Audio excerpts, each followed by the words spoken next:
Okay, here we are with another Pimax video. This one is not my 8KX though. We're in the Pimax Crystal.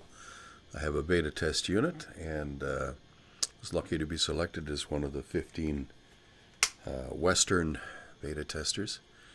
Now, to be clear, we weren't given these headsets. We had to pay for them. And they come with, for us, only one set of lenses. What they call a test bed lens, I guess. They're made out of plastic and they test the shape and the size of the lenses for performance.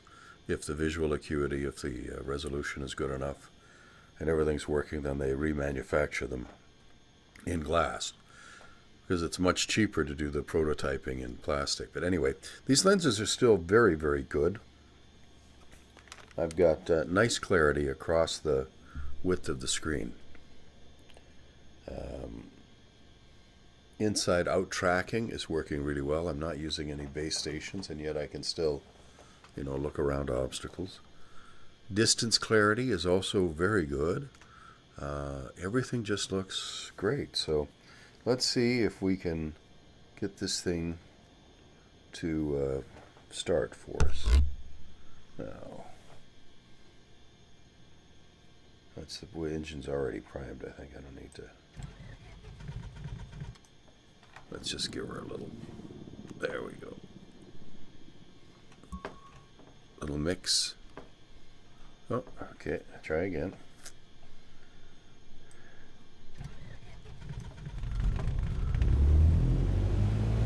There we go.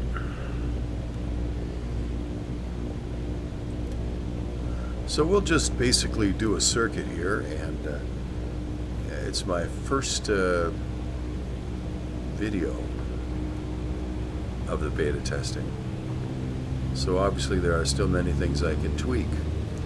But one of the things that I really appreciate about the Crystal compared to my 8KX is that I didn't need assistance to set it up. With the Crystal, I couldn't get a good visual image until I actually went to the help site and got some assistance in tweaking the software IPD and all of that sort of thing. With the Crystal, I plugged it in, I set my IPD, and bam, I'm away to the races. I'm also finding that the IPD settings in the Crystal are quite forgiving. You can be off by, a couple of millimeters and still have a very good experience. My IPD is quite narrow at 58. And I find the sweet spot for me is somewhere between 58 and 62. So depending on the day, depending on where this headset's resting on my face, I might have to change it. But in general, if you set it to your known IPD, it's going to be real close. And this is as close as most headsets get to being plug and play, I think. I mean, there's always the potential for a glitch in a hardware setting or whatever in any headset. So for landing, I want the runway to sort of cross my wing strut about halfway down the strut. And I want to keep my altitude around 1,000 feet in the circuit. I don't want to lose altitude until I'm on my base turn.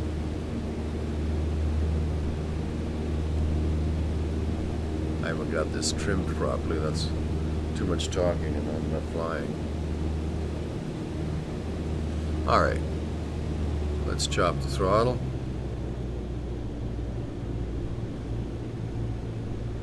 And put carb heat on.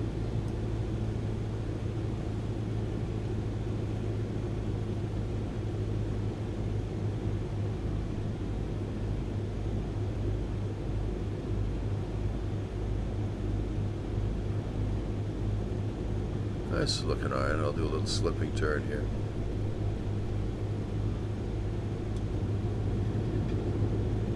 Put some more flaps on.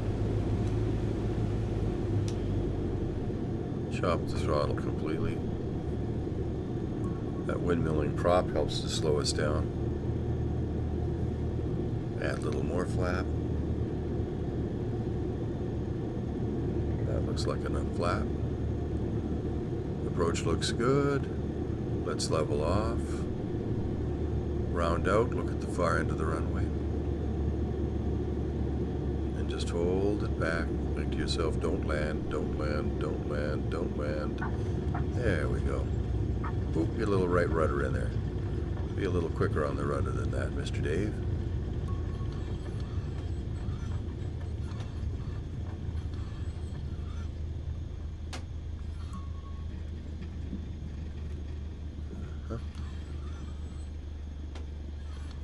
I think I'll just park here. I'm sure they won't have a problem with that. I'm very popular with the airport authorities. Okay, if you like this content, I hope you'll take a minute to, oh look, a VR map. I wonder how I got that up. I accidentally raked the keyboard with my fingers. Anyway, if you enjoy flight sim content and VR, then I hope you'll come back and join me for some more videos.